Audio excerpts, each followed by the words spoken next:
I am Bisi Adebayo. Good evening and welcome. Tonight, 7 farmers killed by bandits in Baban Rami in Mashegu local government area of Niger State. Residents of another troubled community in the state seek protection by the military.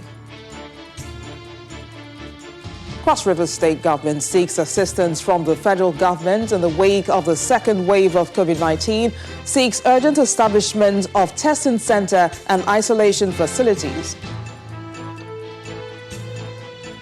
We continue our review of the various sectors in 2020 as we focus attention on the state and management of the country's health in the past year. And Israel leads in COVID-19 vaccination race with more than 1 million of its population receiving jabs, plus business and sports. On business news tonight, OPEC and its allies to meet for the first time this year on Monday as oil producers try to put a difficult 2020 behind them and focus on recovery. And on sports news tonight, French champions Paris Saint-Germain named former Tottenham Hotspur manager Mauricio Pochettino as the new head coach.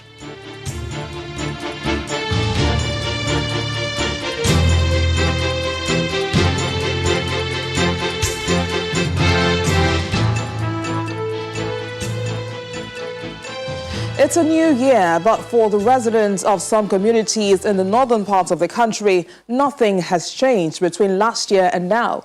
Just as many across the world were saying goodbye to 2020, residents of Baban Rami in Mashegu local government area of Niger State were thrown into mourning after 7 farmers were killed by bandits. This comes as the relatives of the district head of Madaka, who was killed by bandits in Rafi local government area, also in Niger State, are appealing for protection in their area. While that was going on in Niger State, another set of bandits launched an attack on Kawaran Rafi village in Igabi local government area of Kaduna State, where they killed a Muslim cleric and 2 other people. The implication of all this is that government needs to do more than it's currently doing to assure Nigerians of their safety this year. Well, let's now begin in Niger State, where residents of Baban Rami in Mashegu local government area have been thrown into mourning following the killing of 7 farmers in the community by bandits, just as Nigerians are praying for a more peaceful year. The secretary to the state government, Ahmed Matani, told Channels Television that the attackers laid ambush on the farmers who had gone to harvest their crops. According to him, the bandits had earlier demanded ransom from the farmers before they could harvest their produce, but the farmers refused and sought the protection of some vigilantes. Our correspondent, Emperor Simon, reports.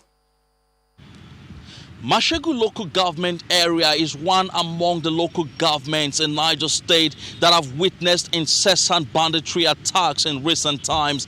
But for Baban Rami community, this is the first time the residents would witness this kind of attack.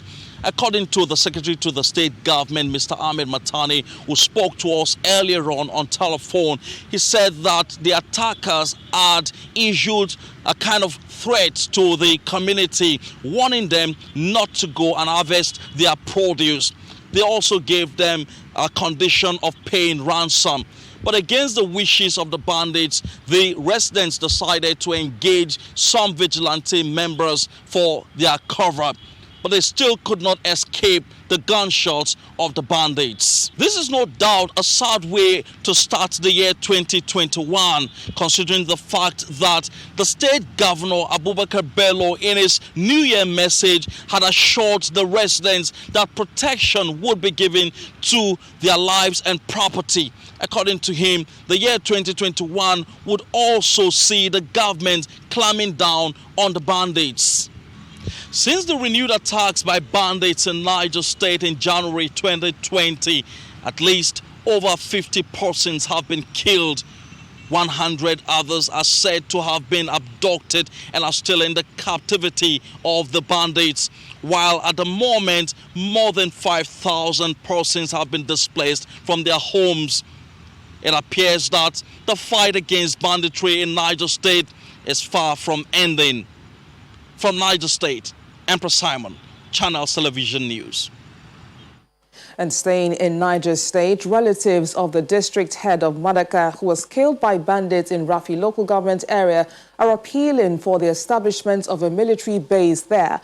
They made the appeal during a condolence visit by some officials of the state government to Kagara Emirate Council, where they assured the people of protection. Once again, our correspondent, Emperor Simon, reports. Marks of gunshots on police vehicle after a recent exchange of fire between men of the force and bandits. Many rural communities in Niger State have come under attacks by bandits, with dozens of people reportedly killed since the renewed attacks in January 2020.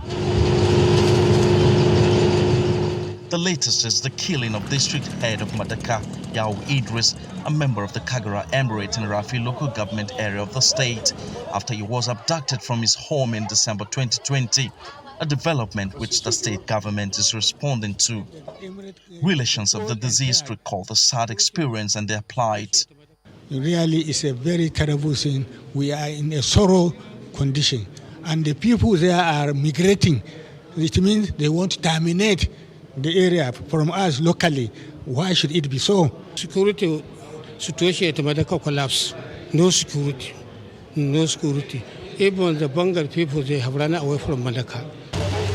The state government's delegation says the visit is to reassure the people of government's commitment to protecting their lives and property.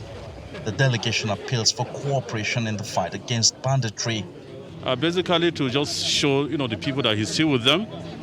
He's still, doing the very best, he could within the resources and the support he's getting from the federal government to deal with, this issue of insecurity in Rafi local government as a whole. Our appeal is to expose those bad elements among us.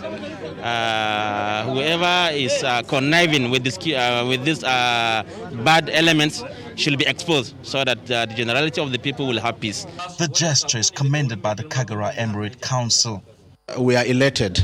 The Emir himself, as you can see, and the relations of those that are still in captivity, and even the district head that was killed.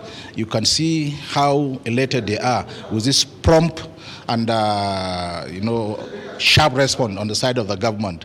There are, however, many people who are still in captivity, among which is the district head of Gunna in the same Emirate Council. Over 5,000 of the locals, mostly women and children, have also fled their homes, taking shelter in temporary camps provided by the state government. The people only pray for the day when the security challenges in their community will be over. Emperor Simon, Channels Television News. Meanwhile, another attack, this time on Kabaran Rafi village in the Gabi local government area of Kaduna State, has left a Muslim cleric, Danliman Isa, dead.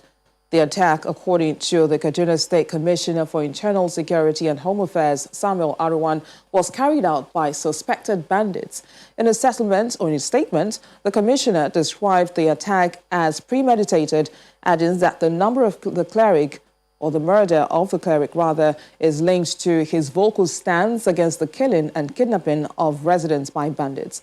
The Commissioner also confirms the death of one Ado Musa Lai of Kajuru local government, who was kidnapped by armed men in October 2020. The community leader was known for his advocacy against killings, kidnapping and cattle rustling. In a related development, he said security agencies have also reported the murder of Sarakin Yaki of Godogodo, Mr. Yohana Abu, by a gang of kidnappers.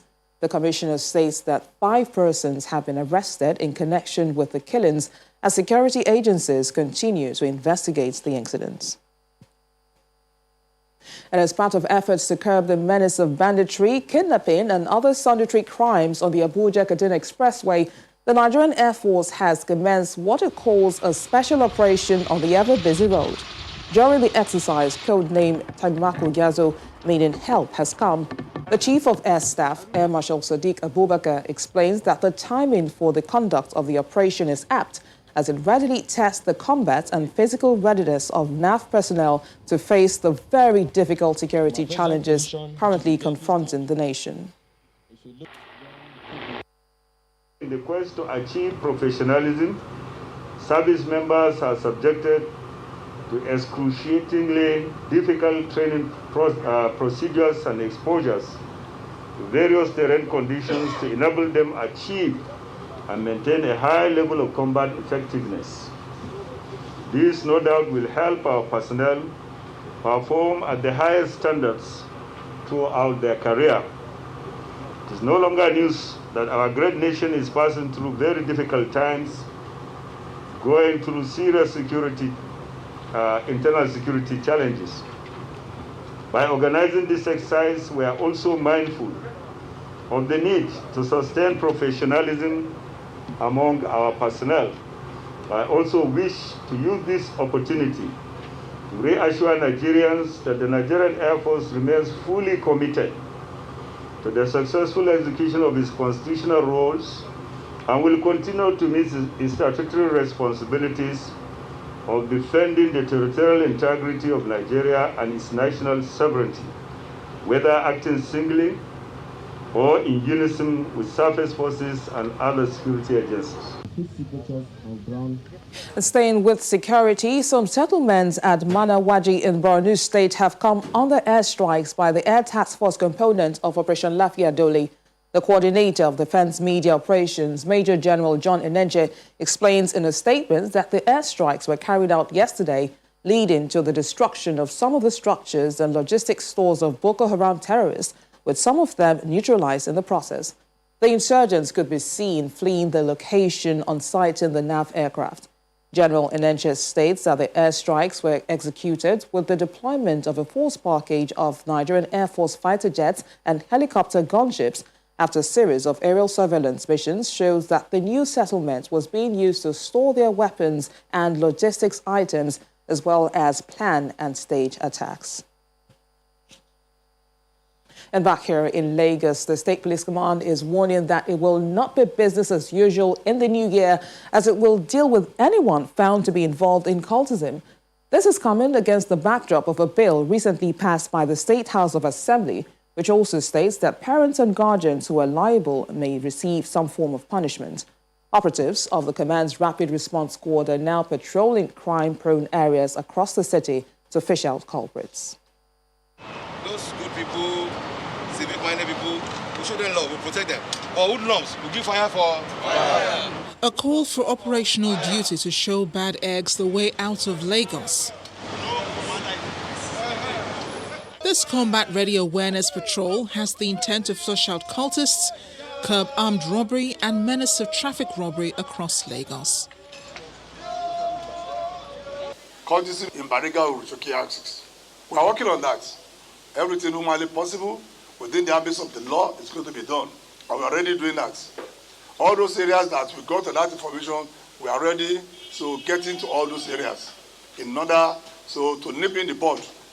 So any likely effect of this. So we assure members of the public, go about to unlawful businesses. An opportunity presents itself here as the Rapid Response Team nabs 2 men suspected to be traffic robbers along Oworonshoki Highway, inward 3rd Mainland Bridge, with the substances suspected to be Indian hemp recovered from them.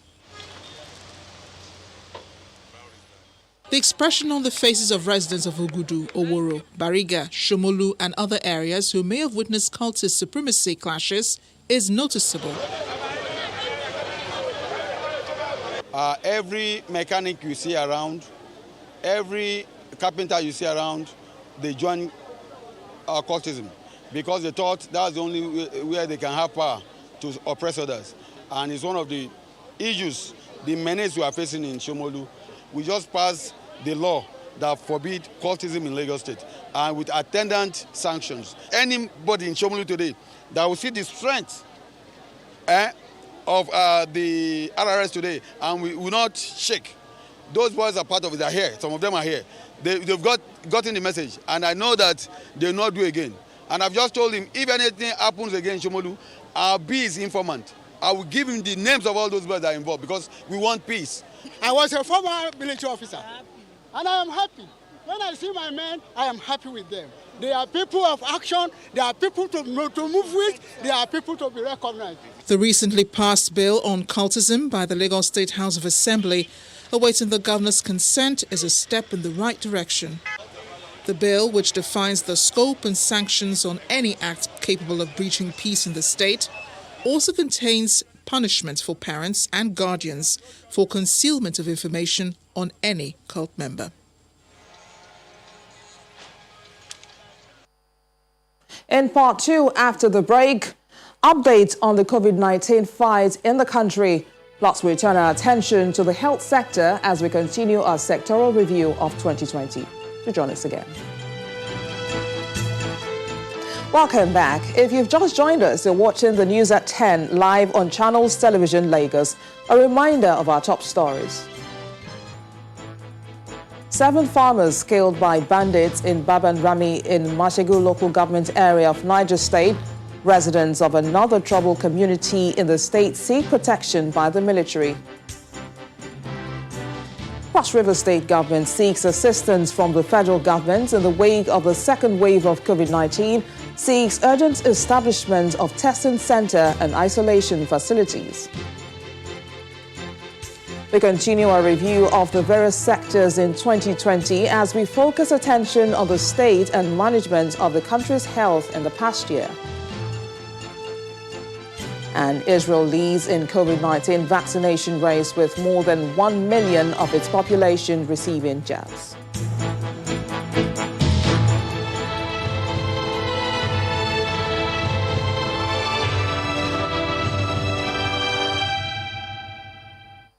As the second wave of COVID-19 spreads, the number of active cases of the virus in Lagos receiving treatment at home has surged to 4,527.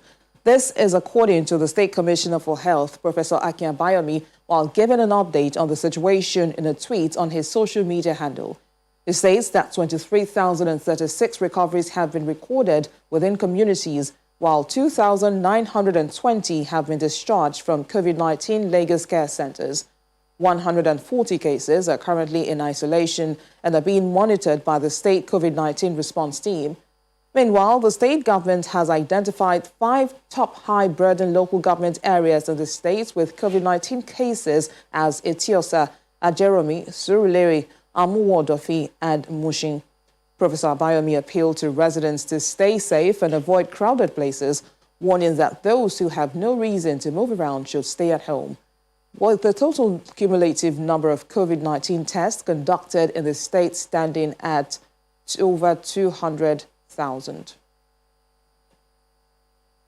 Meanwhile, the Cross River State government is making an appeal to the federal government to, as a matter of urgency, provide the state with a COVID-19 testing center and isolation facilities in the wake of the second wave of the pandemic.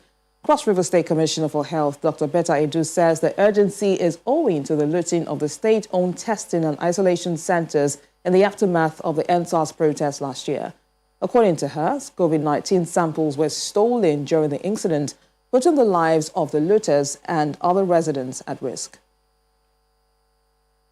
The government of Cross River State is pleading with the federal government, the PTF, NCDC, and indeed everyone responsible to come to the aid of Cross River State and see how we can build up from where we stopped. We are in a second wave of COVID-19, and like you can see, this second wave is even more deadly, dangerous than the first wave was. Imagine what it is to have a second wave in a state and you don't have laboratories that can test close to 500 samples in a day or within a week. You don't have a facility that can test close to 1,000 samples. And then, of course, you are running a public health response. The surveillance is weak because you don't expect people to go out, waste their time, carry out surveillance, do contact tracing, and they are unable to take samples and they are unable to test the samples. It's worse still when you test people and they are positive and then you have to keep them back at home, or you have to devise other means to take care of them. We want to really specifically plead with the PTF and, of course, NCDC to see what they can do immediately to bring help to Cross River State. And in keeping with its promise, the federal government has placed a 6-month travel restriction on the holders of 100 passports due to their non-compliance with a mandatory 7-day post-arrival COVID-19 PCR test. According to a tweet by the Ministry of Information and Culture, the defaulting passport holders have been duly informed and placed on a travel ban out of the country from January the 1st to June the 30th this year.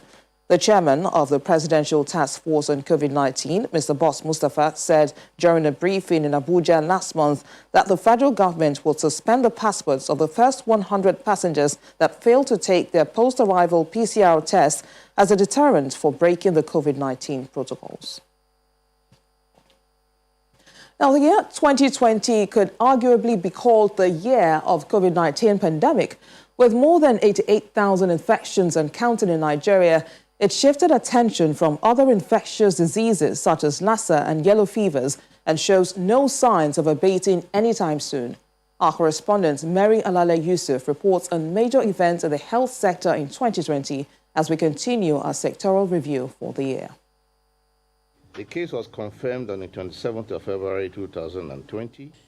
As at February 27, 2020, when an Italian was diagnosed with Nigeria's first case of COVID-19, there were already 13 Lassa fever-related deaths from 102 confirmed cases across 18 states.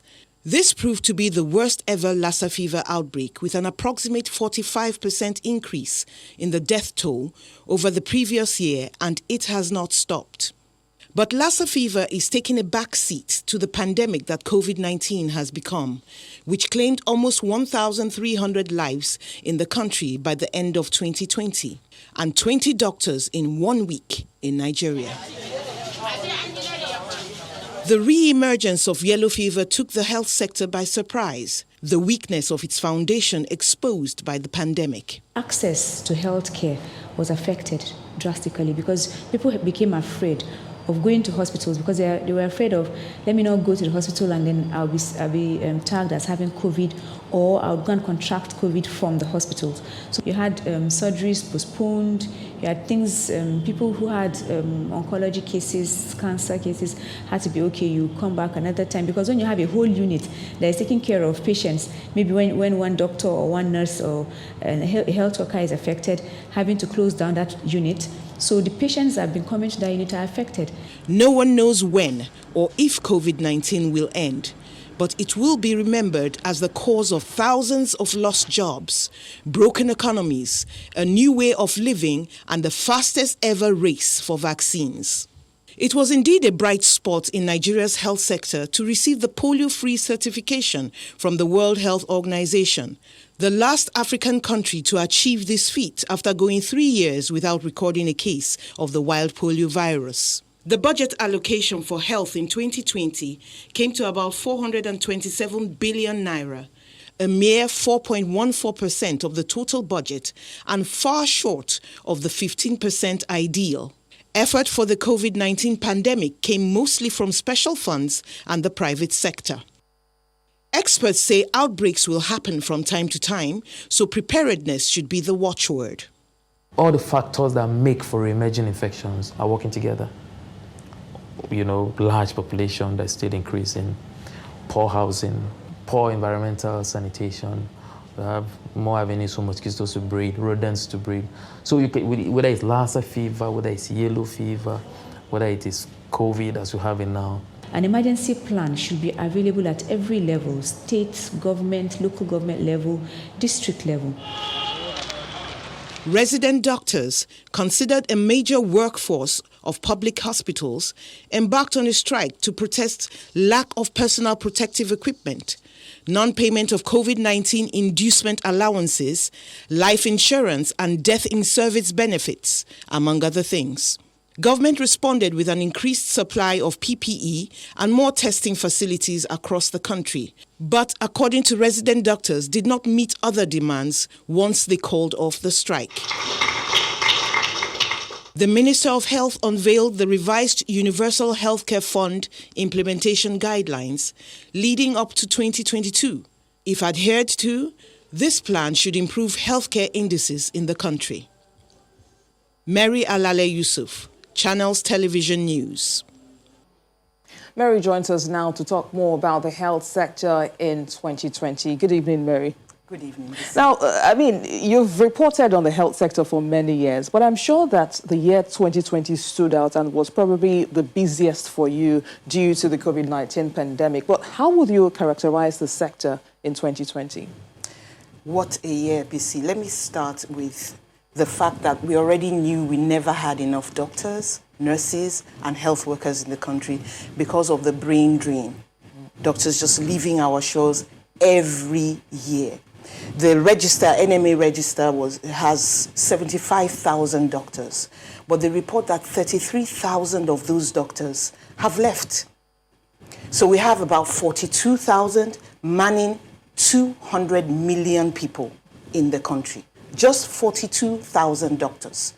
Then what happens when COVID comes? We start to lose our doctors, we start to lose our nurses and our health radiographers, because people with COVID-19, they take chest x-rays as well. The Nurses Council reported that more than 3,500 nurses were exposed, and out of that, they've lost 13. 260 have tested positive. As at the end, towards the end of September this year, 16 doctors were dead. And just a few days ago, they were reporting 20 within a week. So there's a lot going on in the health sector. It was weak, but it's getting weaker. When COVID landed on the scene, it was as if it drew all the doctors, all the resources towards COVID. So Lassa fever was left. At a time, we're asking, do we still have Lassa fever? And lo and behold, people were still dying of Lassa fever right up till this month. But not enough hands. Then the problem of not having PPE, and then the problem of doctors, resident doctors, going on strike within the COVID-19 pandemic. And that included doctors who were taking care of COVID-19 patients. That was a real crisis situation. It hasn't stopped being a crisis situation. Let me talk about missed vaccines. People were afraid to go to the hospital, but those who even ventured out were told, a lot of them were told, we can't attend to you. COVID-19 is on the scene. Let's reschedule your visit. Lots of people missed their vaccines. So there are lots of children, just trying to make up for the vaccines they lost during the period of the lockdown. Even now, people are scared. I paid a visit to an isolation center, and you wouldn't want to see what's going on. Because right now, there's home-based care, at least in Lagos. So all the cases admitted in the isolation centers are critical cases, moderate, severe, critical, and they're using oxygen. Nurses have to sit by their side all the time. They just change the shifts. You cannot leave your patient alone. And this in a country where other diseases are going on and you can't handle them. That's just infectious diseases. Let's talk about non-communicable diseases. People get hypertensive and they come and they're not attended to. So I've heard of so many heart attacks in the last few weeks, and people going into coma from diabetes, diabetes shock, cardiac arrest, all sorts of things. We just don't have the capacity to handle COVID in the state that we are now and handle other diseases. Give or take, test samples have been about the same for every week. 42,000 tests, 35,000 tests, 50,000 tests. But the infections keep going up, which means, just imagine if we had more tests done. So it wouldn't surprise me to find out that we're having much more cases than are being reported, minus the asymptomatic. Some people get these symptoms and just say, well, I'll just tough it out. And it's spreading. Now we are in the second wave, which means more infections, more deaths, the cases are more serious, but other diseases aren't waiting by for COVID to finish its thing, before coming back. So it's really bad. Then there's the mental health aspect, where depression has set in for some people. In fact, a doctor was telling me that there's this thing about death and mental illness in people who are not COVID positive. They are just the relatives or handlers of those who have COVID. So the fear that they've caught COVID has sent them to an early death without having COVID. That's a serious issue. It's really bad. We have some things called psychosomatic diseases that come on people by reason of mental trauma. It's like having post-traumatic stress disorder because your relative is sick with COVID. Right. So the patient has COVID and you are getting ill because your relative has COVID. All right, there's so much going on. I know there's really a lot going on, just as you mentioned. What's most important is we all try to adhere to the guidelines and try to stay safe as much as we can. Thank you, Mary. You're welcome. Now, let's take this discussion further, and we're now being joined live from Maryland, United States, by a research professor and consultant at the Nigeria Institute of Medical Research, Professor Richard Adegbola. Thank you for joining us, Doctor. Good evening. The health sector globally took a hard hit in 2020. How devastating was this in Nigeria? Oh, thank you for having me. It's obviously a global issue, the pandemic. Having had about 84 million now actually cases globally, with 1.8 million, over 1.8 million deaths. In Nigeria, as you know, the numbers are in the neighborhood of over 88,000 cases and 1,294 deaths. But the one thing to say straight away is the fact that we are under testing, as you know, and therefore under reporting. And from your report, actually, I've had the mention of second wave, and I just wonder whether what are we talking about, really? Because we are 200 million population in Nigeria.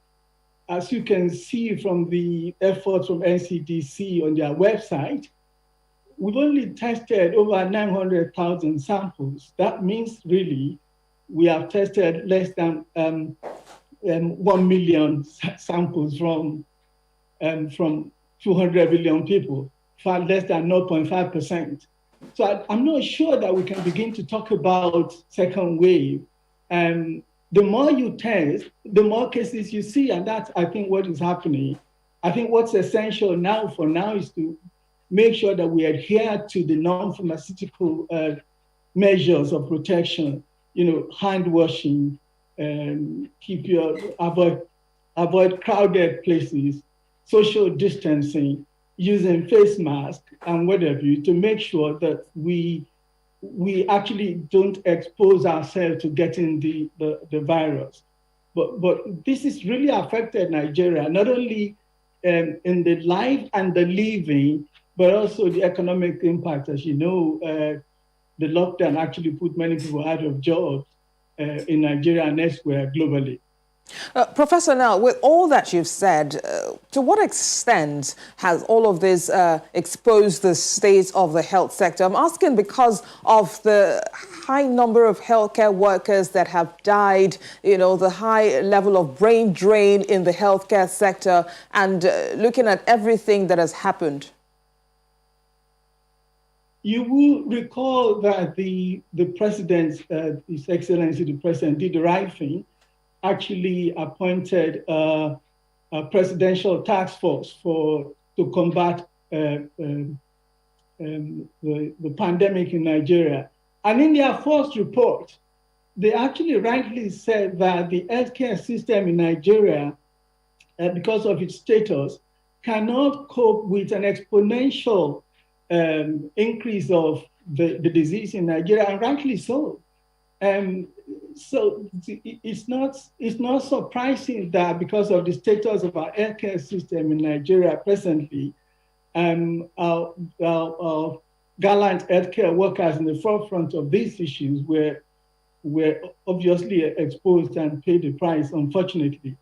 And then you can see the consequence and complication of that actually moving forward. It was also mentioned in the report that the fact that the pandemic is raging on in our country, the routine immunization program is also already getting affected because of missed opportunities and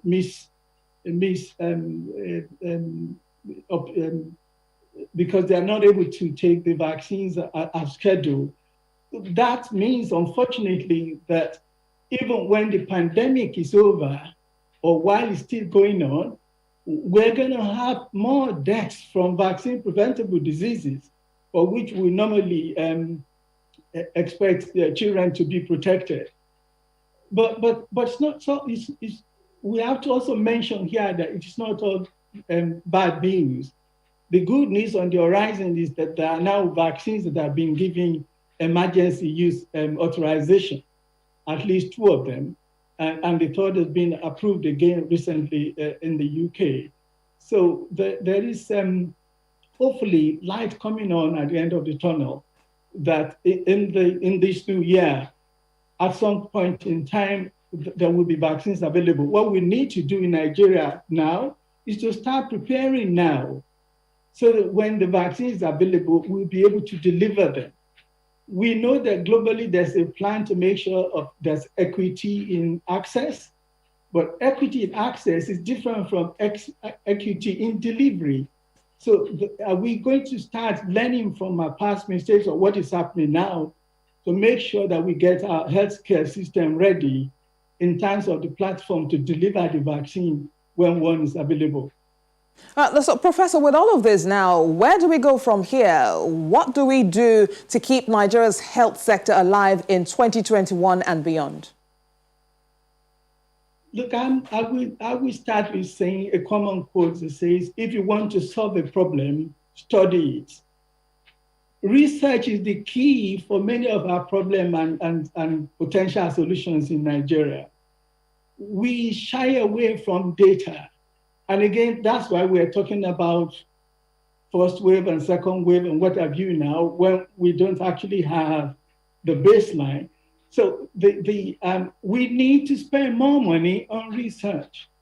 We need to learn from the mistake now. What have we done right? What have we done wrong? Because there will always be another pandemic. This is not the first one. This is not going to be the last. And we're having epidemics of other diseases, as you have mentioned in your report, in terms of yellow fever and even cholera, which is sad to say in our country at this time and age, disease that has disappeared completely in other settings. We need to agree on what we want to do with our healthcare system. We need to encourage joint or collaboration with partnerships and partnership with other stakeholders, public sector, government sector, NGOs, working together to identify the problems and provide clear, measurable solutions that we can actually put together to address the problem. Nigerians are capable, and we have experts that can do this. What is holding us back? I think it's putting the right leadership together to identify the problems, provide the solutions that are measurable, and get set to actually resolve them. Finally, how do you think the country can tackle the challenge of brain drain in the health sector? Well, that's a big question. You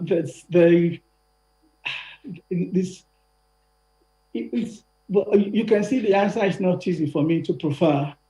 If you have to provide the right working environment for people, you have to provide equipment for them to do the tasks that they are charged with to perform. You cannot have the best. So Nigerians send our doctors to the US, to Europe, and what have you, to train in the best possible with facilities, and then they come back home and they can't actually function because you don't perform in a vacuum. You need a platform in every area, actually, of endeavors to function. And I think it's not only in the medical area, it's in the other areas as well. We need to, I'm not sure I know how we can make progress without funding education properly and without attending to our healthcare sector. Making sure that we actually meet the globally set to which Nigeria actually agree as a country, the minimum amounts regarding our GDP that we need to spend on education and healthcare sector. And until we begin to do that realistically, the government can try, but we may not be able to make the mark until we begin to put our money where it will yield the kind of result that we are seeking.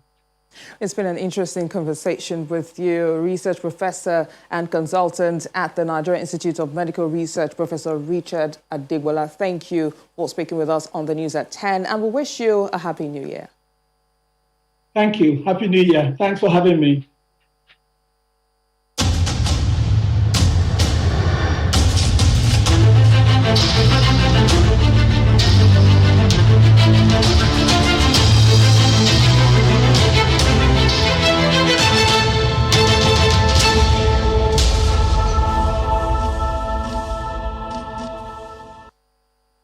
Well, let's get tonight's business news, and Teniola Shobowale is standing by for that.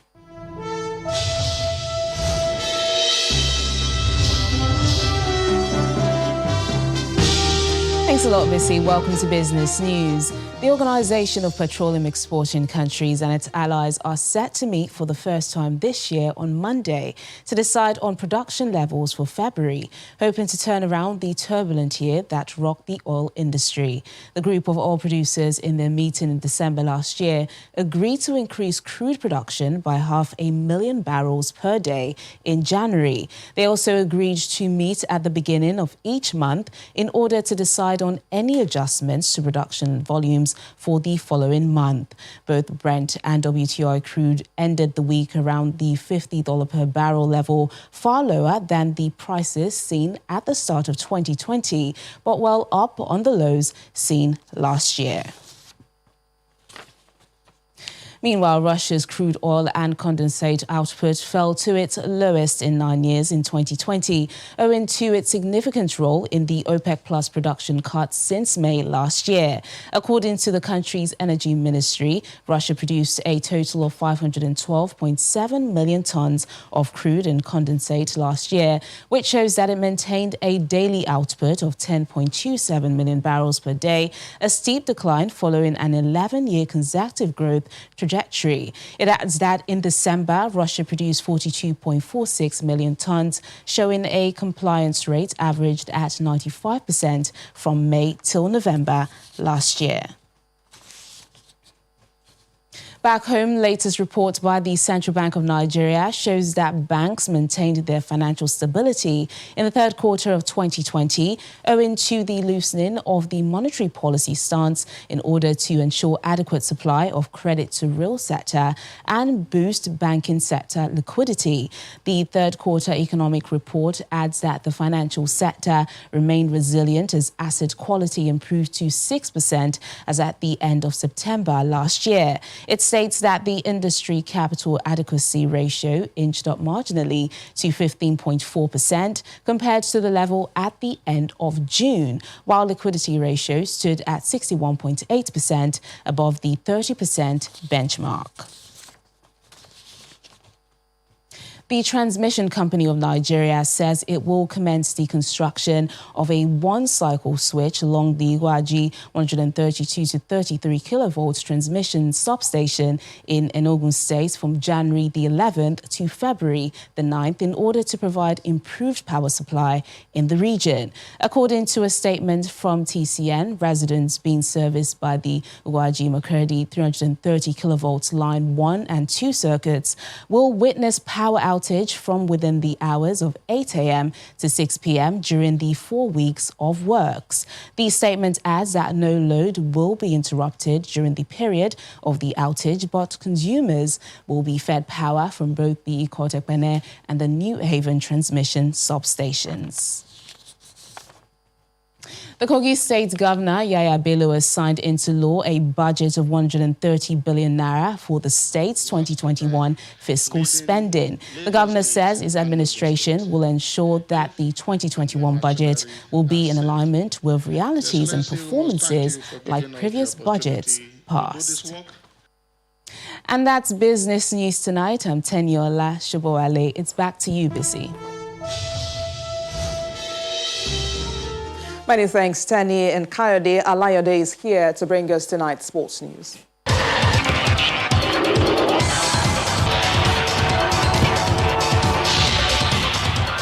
Thank you, Bissy. Welcome to Sports News.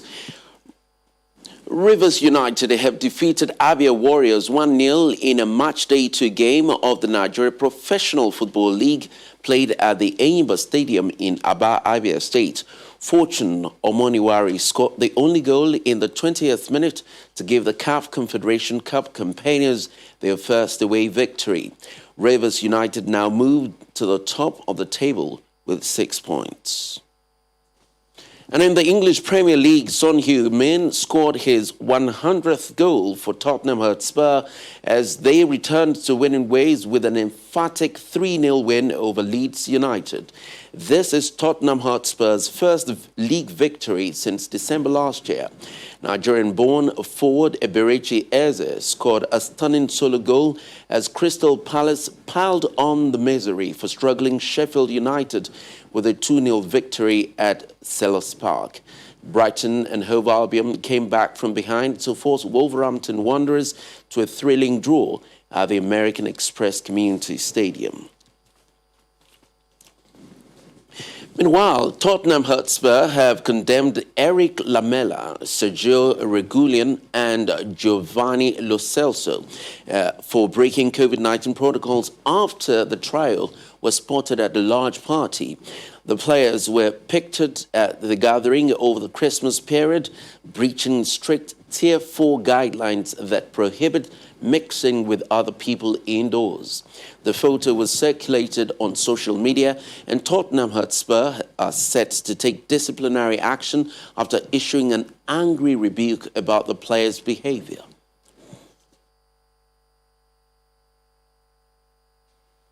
We wish we could bring you more, but that will be all in sports news tonight. Back to BC Adebayo.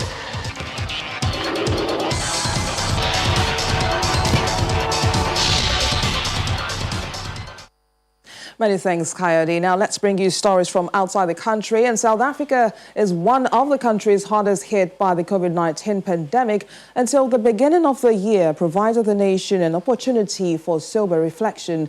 To that end, 2021 was ushered in a bit differently from many parts of the world, with President Cyril Ramaphosa appealing for continued collective efforts to defeat the coronavirus and rebuild the nation's economy. Our South Africa Bureau Chief, Betty Dibia, reports.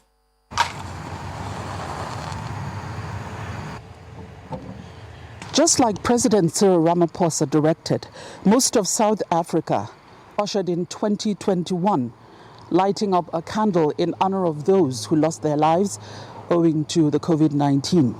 Just candles, no wild parties, no fireworks. Because what a year 2020 was for the world.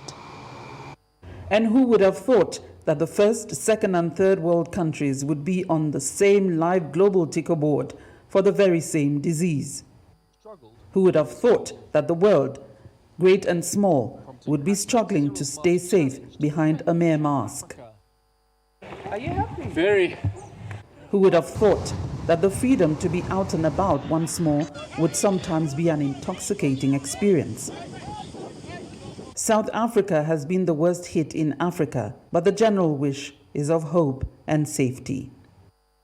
We all have plans and hopes and dreams for 2021.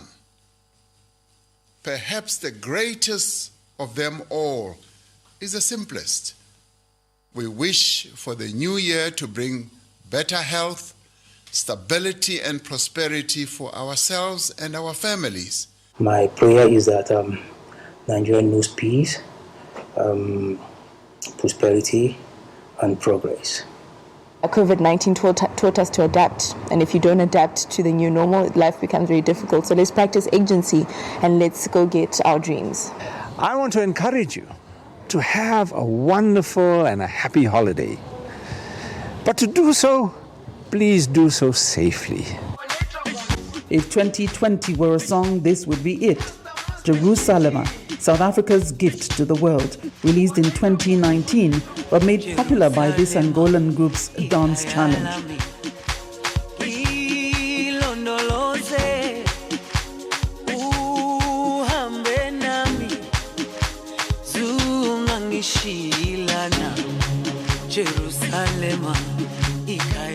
Jerusalem saw the world through the hardest lockdown levels. Mine are 2 left feet. But on this note, we wish you a wonderful, much more peaceful and happier 2021. From Johannesburg, South Africa, Betty Dibia, Channels Television News. Well, let's next take you to Israel, which has vaccinated over 1 million people against COVID-19 in less than 2 weeks, the highest rate in the world.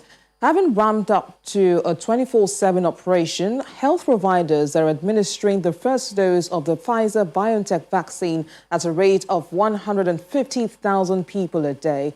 There is more on this and other developments on our COVID-19 Global Update.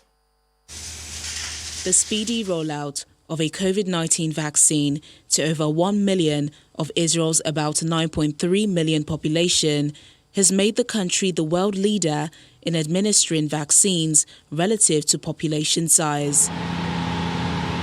According to website Our World in Data, the country has a rate of 11.55 vaccination doses per 100 people, compared with 3.49 in Bahrain, 1.47 in the UK, and 0.84 in the United States.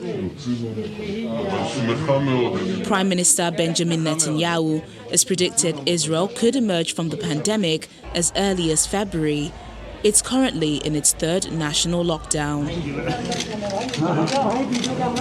In other developments, India has approved 2 vaccines for emergency use, the Oxford AstraZeneca vaccine and the Covaxin vaccine, developed locally by Bharat Biotech and the state-run Indian Council of Medical Research. 2 further vaccines are awaiting approval.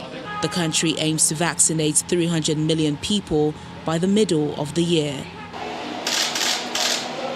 Hospitals in the UK have started receiving batches of the newly approved Oxford AstraZeneca vaccine in preparation for its rollout on Monday. Yeah, we're fully set up, and we'll be aiming to vaccinate as many people as possible, but we anticipate getting through many hundreds a day to start with, and that number will increase as the week goes on. So it's really exciting to be able to offer protection to so many people. Britain, which has recorded more than 50,000 new daily cases of COVID-19 for 5 consecutive days, is dealing with a rapid spread of a much more infectious variant of the coronavirus. A huge party that began on New Year's Eve in France in defiance of a curfew and coronavirus restrictions has been shut down by police after arrests and clashes. Officials say a number of partygoers were from the UK and Spain. More than 1,200 fines were issued for non-compliance with the curfew, not wearing a mask, and attending an illegal gathering. Officers in Spain have also had to break up a similar event. Police dispersed a mass gathering near the Spanish city of Barcelona on Saturday, where 300 people had been partying for more than 40 hours. And the main news again. Residents of Baban Rami in Mashegu local government area of Niger State were today thrown into mourning following the killing of 7 farmers bandits. This came as another community also in Niger State, which recently lost its leader to bandits, demanded protection by the military. That's the news at 10 tonight. Thank you for watching. I am Bisi Adebayo.